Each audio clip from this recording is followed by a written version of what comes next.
हाय नमस्तुभ्यम दोस्तों, मेरे चैनल में आप सभी का स्वागत है। महादेव की कृपा से आप स्वस्थ होंगे ये मैं कामना करती हूँ। आज मैं आप सभी को वीडियो में जानकारी शेयर करने वाली हूँ। पौष मास की पूर्णिमा जो कि 25 जनवरी को पड़ रही है, इसी दिन हम व्रत रखेंगे। पूर्णिमा का पूजा स्नान दान का महत्व है और जिससे हमारे जीवन में सुख शांति और समृद्धि बनी रहती है। पूर्णिमा का जो व्रत होता है हम सभी को 12 यानी साल में 12 पूर्णिमा पड़ती है और पूर्णिमा का व्रत का महात्म है कि कम से कम 32 पूर्णिमा का व्रत करना चाहिए। पूर्णिमा का व्रत का उठाने का भी महीना है जो कि चैत मास की जो पूर्णिमा होती है उससे हमें उठाया जाता है। अगर किसी के जीवन में संतान सुख नहीं है, अगर संतान कोई बीमार से ग्रसित है तो उसे जो है माताओं को जरूर 32 पूर्णिमा का व्रत का संकल्प लेना चाहिए। जो भी पूर्णिमा का व्रत हम उठाते हैं चैत मास की पूर्णिमा से व्रत को उठाया जाता है। 32 पूर्णिमा का व्रत का पूजन करते हैं, आप व्रत करते हैं, दान करते हैं तो आपकी संतान को किसी भी प्रकार की अगर बीमारी है, रोग है, ग्रसित है या आपको संतान सुख नहीं है तो जीवन में आपको संतान सुख की प्राप्ति जरूर हो जाती है। जिस प्रकार माता पार्वती ने माता लक्ष्मी को अपूर्ण से पूर्ण बनाया पूर्णिमा के दिन ही, उसी प्रकार से अगर कोई माता अपूर्ण यानी उसके संतान सुख नगर नहीं है तो उसे पूर्णिमा के दिन का व्रत नियम का पालन जरूर करना चाहिए। इस दिन दान का भी बहुत महत्व है। पौष मास का लगा हुआ है और साथ ही जो है माघी स्नान भी शुरू हो गया है तो स्नान का भी बहुत महत्व है और दान का महत्व है। इस दिन हमें काली तिल का दान जरूर करना चाहिए। माघ में पौष मास में कहा जाता है काली तिल का दान करने से आपके समस्त ग्रह दोष भी समाप्त हो जाते हैं। तो आपको इस दिन स्नान ब्रह्म मुहूर्त में उठ करके भगवान सूर्य को जल समर्पित करना चाहिए।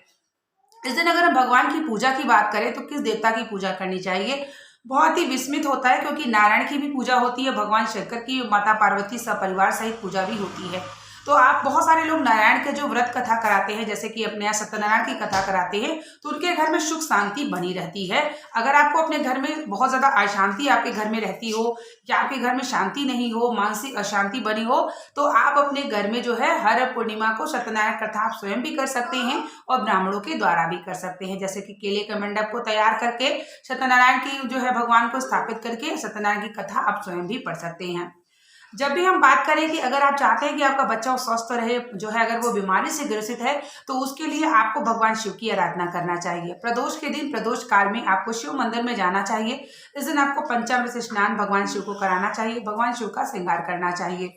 साथ ही इस दिन खीर का भोग हमें लगाना चाहिए। खीर का भोग अगर आपके घर में समृद्धि की बढ़ोतरी चाहते हैं, आपके घर में चाहते हैं कि आपका व्यापार धन व्यापार सब अच्छा चलता रहे तो आपको खीर का भोग जरूर लगाना चाहिए। साथ ही भगवान शिव को खीर का भोग और माता लक्ष्मी को भी लगाना चाहिए।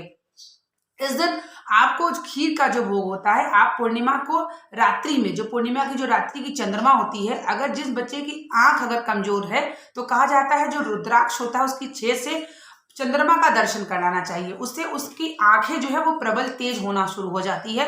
ये शिव महापुराण के उपाय हैं। साथ ही जिस बच्चे का मानसिक रूप से कमजोर हो, उसका दिमाग कमजोर है तो उसे आपको लोटे में ठंडा जल लो और उसमें थोड़ा सा दूध और थोड़ा सा शक्कर डाल करके पूर्णिमा यानी जो चंद्र देवता हैं उनसे जल समर्पित कराना चाहिए और एक दिया घी का लगा करके उनकी आरती उतारनी चाहिए। उस बच्चे की मानसिक जो कमजोरी है वह धीरे धीरे आप देखेंगे कि वह सुधार होने लगेगा और मानसिक रूप से वह स्वस्थ भी होने लगेगा। अगर आप मानसिक रूप से बहुत परेशान रहते हो तो आप जो है पूर्णिमा के दिन थोड़ा सा नियम जरूर करें, यानी आप उस दिन गौ माता की सेवा करें, कुछ ना कुछ जरूर खिलाएं, भगवान शिव के मंदिर में उनके श्रृंगार करें, साथ ही चंद्रमा देवता का दर्शन करके प्रार्थना जरूर करें। बालक के साथ साथ अगर कोई व्यक्ति भी मानसिक रूप से अगर परेशान है तो पूर्णिमा के दिन जरूर किया जाता है। दान का महत्व इस प्रकार से है, अगर इस दिन आप दान करते हैं तो आपके साथ साथ 33 कोटि देवता आपको कई गुना दान का फल की प्राप्ति भी आपकी झोली में जरूर मिलती है। तो इसीलिए कहा गया है कि अमावस्या हो गया, पूर्णिमा हो गया, एकादशी हो गई, प्रदोष हो गई, कुछ तिथियां ऐसी होती हैं कि आपको दान जरूर करना चाहिए। तो उसमें से है पूर्णिमा, तो स्नान दान भी चल रहा है तो इसमें आपको गंगा जल डाल करके स्नान करना है पूर्णिमा के दिन और कुछ न कुछ अपने घर से दान जरूर करिए। अन्नदान भी आप कर सकते हैं, अन्नदान आप जीव जंतुओं को दें, गौ माता को खिलाएं या किसी जो है गरीब को भी अन्नदान के लिए आप कुछ कर सकते हैं। हर पूर्णिमा का एक नियम बना ले कि आपको दान करना ही करना है। अगर आप हर पूर्णिमा का एक नियम बना लेते हैं तो आपको कई गुना फल की प्राप्ति, आपके घर में व्यापार नौकरी जो भी परेशानी आर्थिक स्थिति से जुड़ी होती है वह धीरे धीरे समाप्त हो जाएगी, क्योंकि कई गुना फल की प्राप्ति आपको पूर्णिमा के दिन प्राप्त होना लगता है। दूसरा है कि जिस प्रकार माता लक्ष्मी जो है कुंठित होकर के माता पार्वती के पास गई और वो अपूर्ण थी, तो माता पार्वती ने कहा कि जो है पूर्णिमा के दिन उन्होंने उनको आशीर्वाद दिया। उन्होंने गणेश भगवान को उठा के उनकी गोद में रखा और कहा कि आज से आप पूर्ण मानी जाएंगी, अपूर्ण नहीं मानी जाएंगी। तभी आपने देखा होगा कि कभी कभी गणेश भगवान के साथ माता लक्ष्मी की पूजा होती है, तो उसमें स्वयं माता पार्वती ने जो है माता लक्ष्मी को वरदान दिया था, वो भी पूर्णिमा के दिन किया गया था। तो साथ ही आप भगवान शिव परिवार के साथ शाम के समय पूजन करें और आपके ऊपर, आपके परिवार के ऊपर भगवान शिव की कृपा भी बनी रहे। हर पूर्णिमा के दिन रात्रि 12 बजे अगर किसी के घुटने में बहुत दर्द है और तो उसे क्या करना चाहिए, उसे जो धतूरा होता है, आपने देखा होगा जो शंकर जी को चढ़ता है, उसे रात्रि 12 बजे आपको धतूरे को शिव मंदिर में चढ़ाना चाहिए और वहीं बैठ के आधा घंटा भगवान शिव के मंत्रों का जाप करना चाहिए। और उसके बाद साथ ही एक बेलपत्र भी चढ़ाए और वो बेलपत्र आपको बाहर बैठ के शिव मंदिर के खाना चाहिए चबा चबा के। इससे आपके घुटने में जो दर्द है वह धीरे धीरे समाप्त होने लगेगा और आप पूर्ण रूप से स्वस्थ भी हो जाएंगे।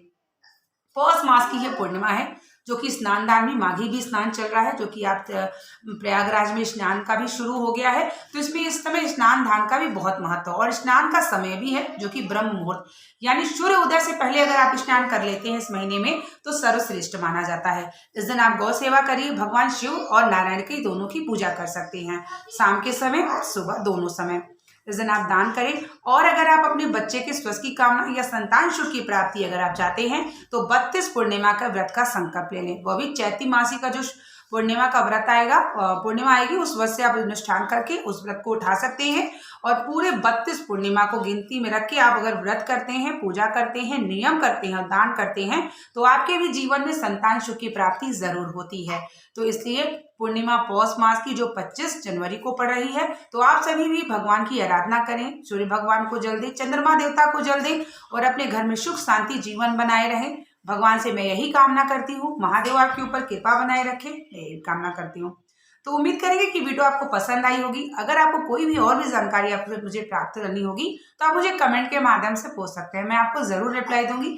जो भी है मैं जानकारी आपको शेयर करती हूँ, ये शिव महापुराण की कथा के अंतर्गत ही सुन के आपको शेयर करती हूँ। मिलते हैं नेक्स्ट वीडियो के साथ, तब तक के लिए आप लोगों को श्री शिवाय नमस्तुभ्यम, हर हर महादेव।